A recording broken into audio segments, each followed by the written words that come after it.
बच्चों, मेरे YouTube channel पर आप सबका स्वागत है। आज हम पढ़ेंगे कक्षा छठी की पुस्तक में दिया गया 15वां पाठ वृक्षा सत्पुरुषा इव का अभ्यास कार्य। तो चलिए हम इस पाठ का अभ्यास कार्य समझने का प्रयास करते हैं।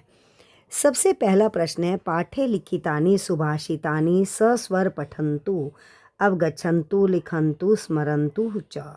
इस पाठ में जो भी ये श्लोक आए हैं इनको हम पढ़ें, अच्छे से समझें, लिखें और याद करें। उसके बाद हमारे पास दूसरा प्रश्न इसमें आता है, पाठस्य आधारेण अधोलिखितानां प्रश्नानां उत्तराणि एक पदेन लिखन्तु।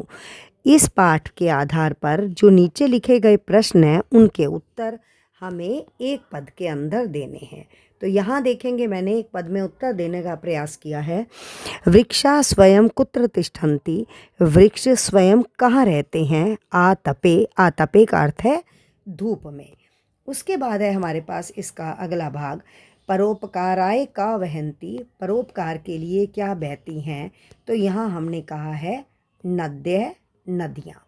उसके बाद है हमारे पास दश वापी स्मः का भवति, 10 बावड़ियों के समान क्या होता है। तो हृदय, तालाब। सत्पुरुषा इव के संति, सत्पुरुषों के जैसे या सज्जनों के जैसे कौन है। वृक्षा, वृक्ष। अर्थिनः के भय विमुखा न यान्ति, कौन किससे विमुख होकर नहीं लौटता, निराश होकर नहीं लौटता। तो वृक्ष भय, वृक्षों से कोई भी निराश होकर नहीं लौटता। वृक्षा स्वयं कानि ना खादन्ति, वृक्ष स्वयं क्या नहीं खाते।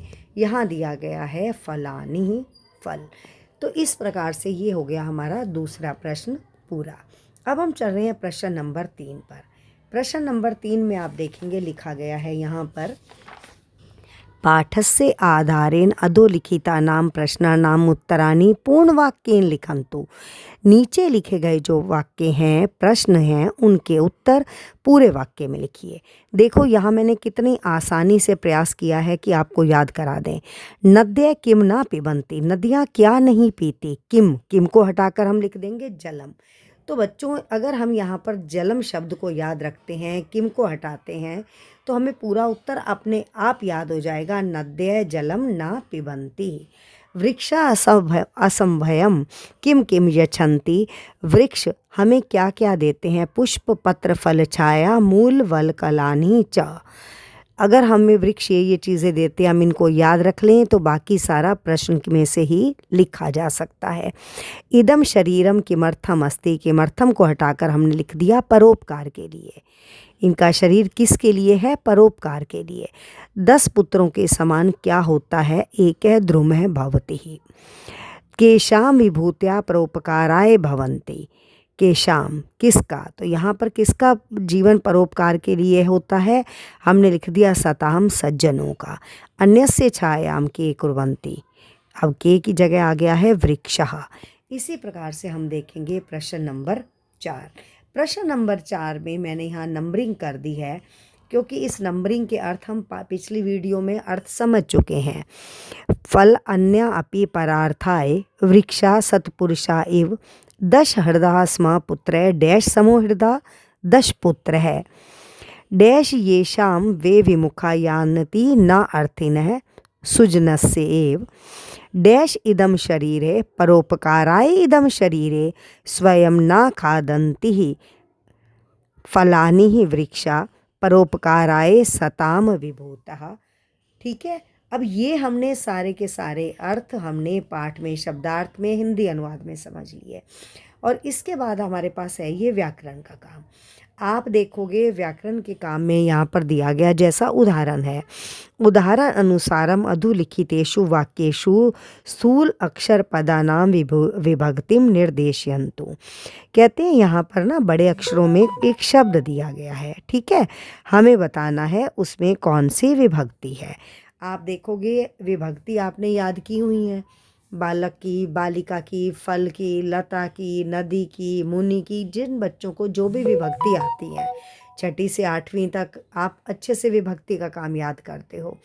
तो यहाँ जो शब्द है इनको देखकर हमें बताना है यहाँ पर कौन सी विभक्ति है। उसके बाद आता है हमारे पास प्रश्न नंबर 6।